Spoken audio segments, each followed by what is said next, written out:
Maka Rasulullah kemudian langsung memerah wajahnya dan marah. Ya Umar, katanya, kalau Musa alaihissalam hidup pada saat ini, ya, maka dia akan mengikut kepada ajaranku. Artinya tidak bermanfaat engkau mempelajari, membaca itu.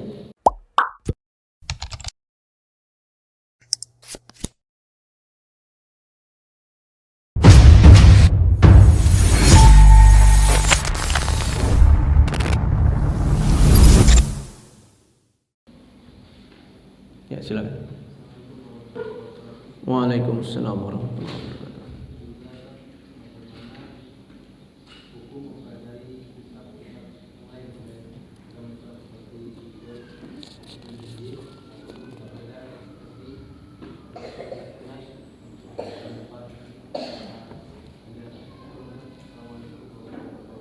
Waalaikumsalam warahmatullahi wabarakatuh. Baik. Bagaimana hukum mempelajari kitab-kitab terdahulu, ya, mempelajari kitab-kitab terdahulu. Yang pertama, innamal a'malu binniyat.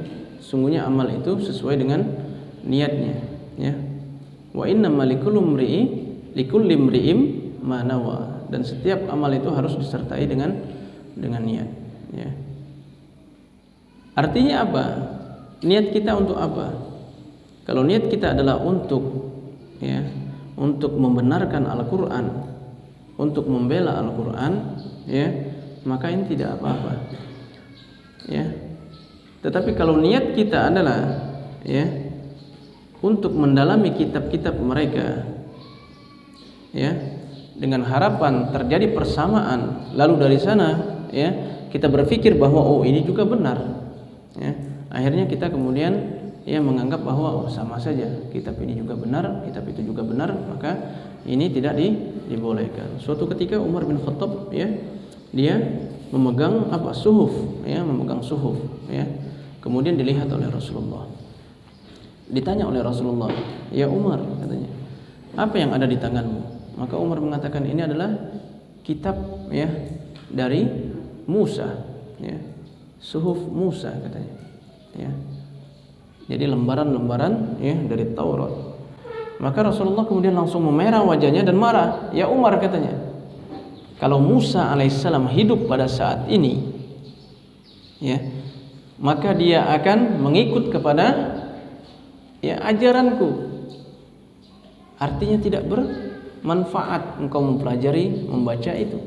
Karena kalau Musa pun hidup pada saat ini, dia akan mengikut kepada ajaranku, ya, akan mengikut kepada ajaranku, dan tidak akan membaca Taurat, dia akan membaca Al-Quran, ya. Jadi seperti itu, ya, dia akan membaca Al-Quran. Maka kemudian Umar setelah itu tidak membaca lagi, tidak memegang lagi, ya, kitab-kitab selain Al-Quran, ya. Jadi seperti itu. Nah, adapun untuk membela, ya, untuk membenarkan Al-Quran, maka tidak apa-apa bagi orang-orang yang memang takhassus di bidang hal tersebut. Bagi kita yang kadang-kadang keimanan kita ini labil, ya, ketika kita membaca kitab-kitab yang lain malah, ya, kemudian kita ini menjadi ragu dengan Al-Quran, maka tidak boleh. Lebih baik ditinggalkan, ya. Sebagaimana Umar dilarang oleh Rasulullah SAW untuk membaca kitab terdahulu, ya. Kalau hanya ingin membandingkan saja, ya, dan kita sebagai orang yang takhassus di bidang itu, maka tidak apa-apa, ya. Ingin mengungkapkan bahwa Al-Quran ini adalah kitab yang paling benar, ya, maka tidak apa-apa. Dan memang harus ada orang-orang yang seperti itu, ya, seperti Ahmad Dedan, ya. Baik, apa yang dimaksud dengan tabi'in, ya? Tabi'in adalah orang yang berjumpa dengan sahabat, ya. Orang yang berjumpa dengan sahabat di alam nyata, ya, itu namanya tabi'in, ya. Kalau orang yang berjumpa dengan Rasulullah, ya, berjumpa secara fisik dengan Rasulullah, maka dinamakan sahabat. Orang yang hidup sezaman dengan Rasul, ya, berjumpa dengan Rasul secara fisik, maka namanya sahabat, ya. Orang yang hidup semasa dengan sahabat, kemudian beriman kepada, ya, Islam, ya, atau masuk Islam, ya, dan berjumpa dengan sahabat secara fisik, maka dinamakan tabi'in. Lalu orang-orang yang berjumpa dengan tabi'in dinamakan apa? Tabi'in, ya. Tabi'in. Ya, maka Rasulullah katakan sebaik-baik kurun adalah masaku. Kemudian masa setelah itu, kemudian masa setelah itu, kemudian masa setelah itu. Ya. Jadi seperti itu. Baik. Apakah boleh membaca Al-Qur'an tanpa memakai hijab? Ya, boleh tidak? Maka membaca Al-Qur'an tanpa ya menutup aurat secara sempurna. Ya, boleh. Ya, boleh. Tetapi di tempat yang tertutup. Ya, atau sesama wanita. Ya. Jadi wanita ini ya, ada aurat yang boleh terlihat antara mereka. Ya. Ada yang tidak boleh sama sekali. Ya. Maka ya, aurat dari atas dada ke atas ini ya sesama wanita boleh terlihat. Ya, kumpul misalnya sama wanita dia tidak pakai jilbab, tidak apa-apa. Ya. Aurat ya dari dengkul ke bawah, ya ini boleh terlihat ya antara sesama wanita. Ya. Nah, dari dengkul sampai dengan bagian dada ini harus tertutup. Enggak boleh ya sama wanita. Kita ini sama-sama wanita, tidak pakai baju misalnya. Ya, enggak boleh. Ya, ada aurat yang boleh terbuka ya sesama wanita, ya. Tetapi jangan sampai ada yang mengambil gambar ketika ya lagi kumpul-kumpul tidak pakai jilbab misalnya dipoto, ya, kemudian disebarkan, maka ini akan menjadi fitnah. Jadi boleh membaca Al-Qur'an ya tanpa menutup aurat secara sempurna, ya, boleh. Ya. Tetapi ingat ya, ketika kita membaca Al-Qur'an tanpa ya wudu, kemudian membaca Al-Qur'an tanpa menutup aurat secara sempurna, maka pahalanya pun berkurang. Tidak sempurna juga. Ya. Maka di antara adab membaca Al-Qur'an itu adalah membaca ya dengan keadaan yang sempurna, ya, menutup aurat, ya. Alangkah baiknya kalau menghadap kiblat, ya. Kemudian, Ustaz, apakah non muslim boleh membaca Al-Qur'an? Ya. Apakah mereka boleh membaca Al-Qur'an? Boleh. Ya. Boleh. Ya. Mereka boleh membaca Al-Qur'an. Seperti Tony Blair, ya. Tony Blair itu ya mantan PM Perdana Menteri Inggris, ya. Biasa dia membaca Al-Qur'an.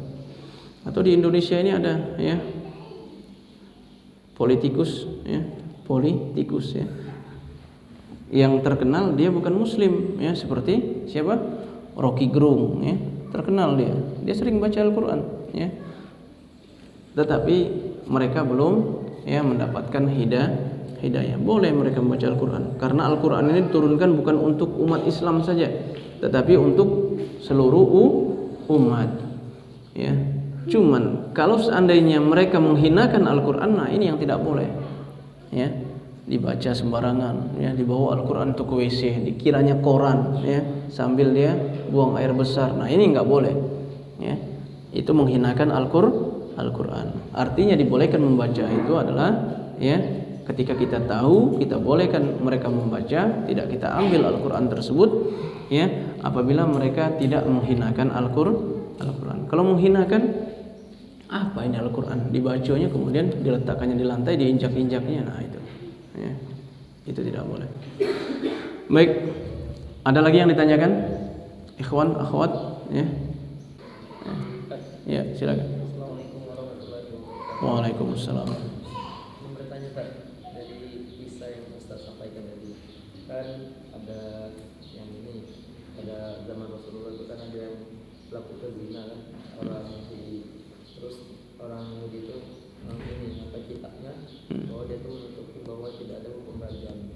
Nah, ketika itu kan turun juga bahwa Rasulullah itu tidak bisa membaca dan tidak bisa menulis. Dan dari yang ditutupi oleh orang Yahudi itu Rasulullah bisa tahu bahwa tangan ditutupi dari tulisan itu bahwa Rasulullah dapat mujizat dari Allah atau itu demikian itu bahwa Baik. itu tahu bahwa orang Yahudi tadi menutupi bahwa terdapat ayat tentang hukum Islam atau raja. Terima kasih Ustaz. Assalamualaikum warahmatullahi wabarakatuh. Waalaikumsalam warahmatullahi wabarakatuh. Iya. Rasulullah sallallahu alaihi wasallam tidak bisa membaca, ya, tidak bisa menulis, ya. Tetapi Rasulullah ini dibimbing oleh wahyu. La yantiqu 'anil hawa. Ya, dalam surat An-Najm, la yantiqu 'anil hawa in huwa illa wahyu yuha. Ya. Jadi, ya, bahwa Rasulullah itu la yantiqu 'anil hawa, tidak pernah berbicara, ya, atau melakukan atas hawa nafsunya. In huwa illa wahyu yuha, tetapi ya yang dia lakukan, yang dia ucapkan itu ya adalah wahyu yang diwahyukan oleh Allah Subhanahu wa taala. Jadi dibimbing oleh wahyu. Ya. Rasulullah sallallahu alaihi wasallam tahu ya bahwa yang ditutup dengan jari itu adalah ayat tentang hal tersebut, tentu diberitahu oleh Jibril alaihissalam sebagai pembawa wahyu. Yang memberitahukan itu adalah Jibril. Maka digeser oleh Rasulullah, kemudian ketahuan, ya, ketahuan, ya. Disuruh baca sama mereka sendiri, ya. Akhirnya mereka malu. Yang membaca mereka sendiri, ya, bukan Rasulullah, ya.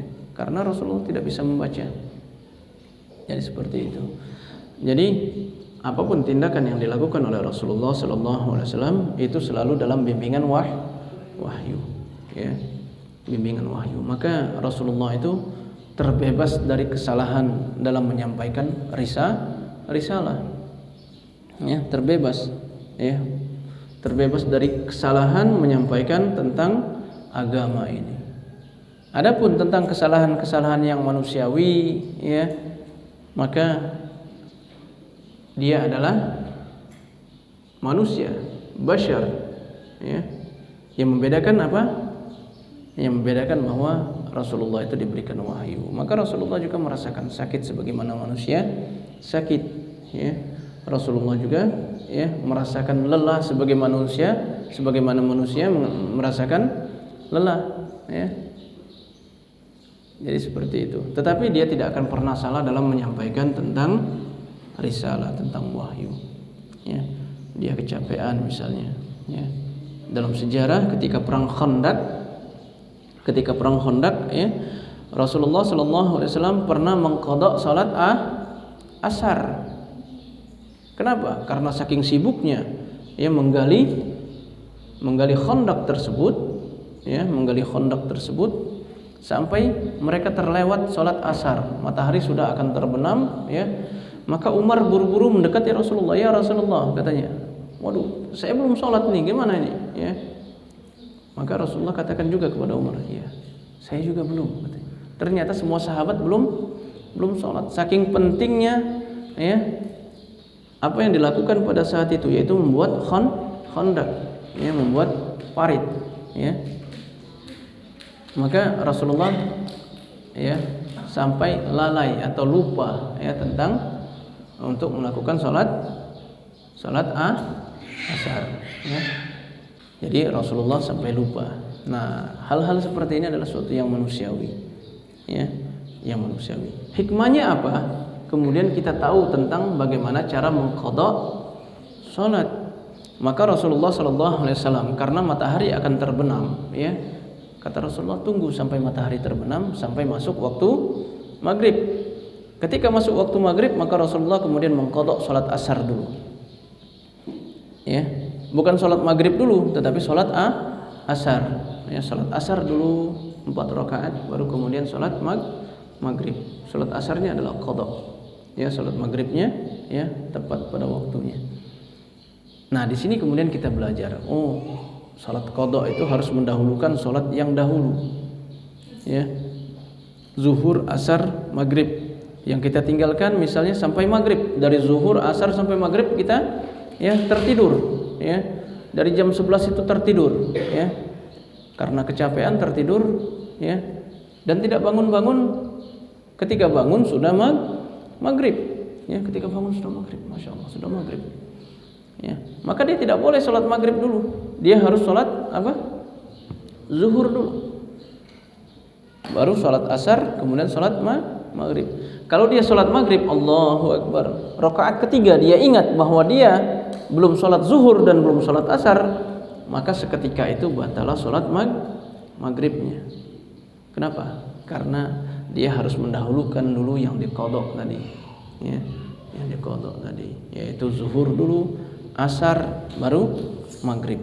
Ya, kalau dia sholat maghrib dan belum melakukan sholat zuhur dan asar, ya, belum diqadhanya, maka ketika dia ingat, ya, ketika dia melakukan sholat tersebut, maka sholat maghrib itu menjadi batal. Dia harus, ya, batal, ya, kemudian menunaikan dulu zuhur, asar, kemudian maghrib. Tidak boleh, saya teruskan nih sholat maghrib nih, ya, habis sholat maghrib baru saya sholat zuhur, sholat asar. Tidak boleh, ya. Maka, ya, waktu itu, ya, dilakukan secara berurutan, ya, dilakukan secara berurutan. Ini tentang qadha. Itu diantara hikmahnya, ya, ketika Rasulullah SAW dan para sahabat kemudian, ya, dilalaikan dikarenakan sesuatu yang, ya, yang lebih utama pada saat itu, yaitu untuk melindungi apa? Melindungi, ya, tanah air, yaitu kota Madinah, ya, dari serangan musuh, sehingga mereka, ya, lalai, ya, terlewat waktu asar, kemudian melakukan sholat asar pada waktu maghrib, ya, itu. Baik, tidak ada lagi asrullah, tidak ada, ya. Semoga bermanfaat apa yang disampaikan ini, ya. Hadanallahu wa iyyakum ajmain. Kita sambung lagi tentang Al-Qur'an pada kesempatan yang akan datang. Ya, kita tutup dengan doa kafaratul majlis. Subhanakallah bihamdika asyhadu an la ilaha illa anta astaghfiruka wa atubu ilaik. Wassalamualaikum warahmatullahi wabarakatuh.